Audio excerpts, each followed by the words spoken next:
নমস্কার, SP cooking চ্যানেলে সবাইকে সুস্বাগত। আজ আমি চটজলদি দুটো লাঞ্চ বক্স প্যাকিং রেসিপি নিয়ে চলে এলাম। এটা হলো মিক্স সবজি। এর মধ্যে আলু, বেগুন, কুঁদরি, বরবটি, ঝিঙে, লাল শাক যে মোটাটা হয় ওটা একসঙ্গে দিয়ে রান্না করেছি। আর সঙ্গে আছে মাছের পাতলা ঝোল আলু দিয়ে। এইভাবে একবার রান্নাটা ট্রাই করে দেখতে পারেন। আমার রান্না যদি ভালো লেগে থাকে তাহলে প্লিজ চ্যানেলটিকে ফলো করে একটি লাইক দেবেন।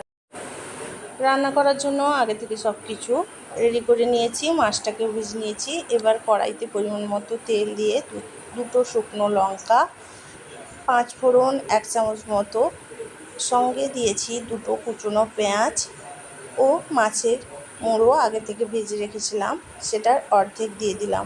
এবার এটাকে একটু লাল করে ভেজে নেব। মাছের মুড়ো না দিয়ে মাছের তেল দিতে পারেন, সবজিও অন্য কিছু দিতে পারেন। এবার আমি আগে থেকে কেটে ধুয়ে রাখা সবজিগুলো দিয়ে ঢাকনা দিয়ে দিলাম।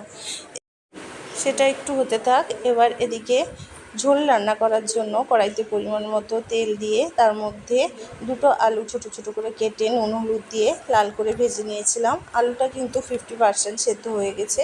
তারপর এর মধ্যে একটা পেঁয়াজ কুচনো দিয়ে দিলাম।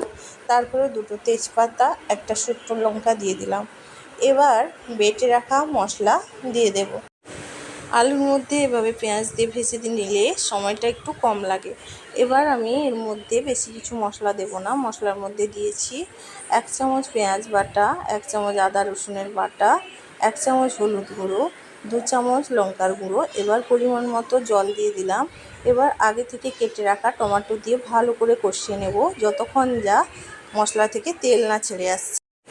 সবজিগুলোর মধ্যে ঢাকনা দিয়ে রেখে দিয়েছিলাম। এবার এর মধ্যে নুন হলুদ পরিমাণ মতো দিয়ে আবারও একটু নেড়ে চেড়ে ঢাকনা দিয়ে রান্নাটা করে নেব। এইভাবে দুটো রান্না দুদিকে করে নিচ্ছি। এটাও মাঝে মাঝে এইভাবে নাড়িয়ে নিতে হবে।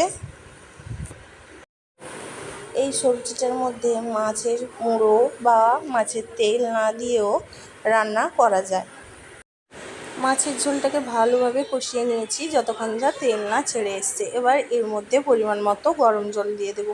গরম জল দেওয়ার কারণে তরকারিটা আরও তাড়াতাড়ি হয়ে যাবে।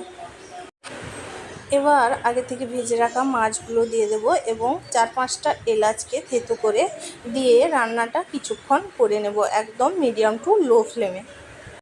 যেহেতু সবজিটাকে প্রথম থেকেই মিডিয়াম ফ্লেমে ঢাকনা দিয়ে রান্না করেছি, তাই সবজি থেকেই অনেকটা জল বেরিয়েছে। লাস্টে সামান্য একটু জল দিয়ে রান্নাটা আবারও ঢাকনা দিয়ে করে নিই। আমার মতো কারা কারা হাজব্যান্ডের জন্য বা পরিবারের কারোর জন্য লাঞ্চ বক্স প্যাকিং করেন জানাবেন। দুটো রান্নাই আমার কমপ্লিট হয়ে গেছে। এবার লাঞ্চ বক্স প্যাকিং করে নিই। আজ এই পর্যন্ত। আবারও দেখা হবে কোনো না কোনো নতুন রেসিপির সাথে।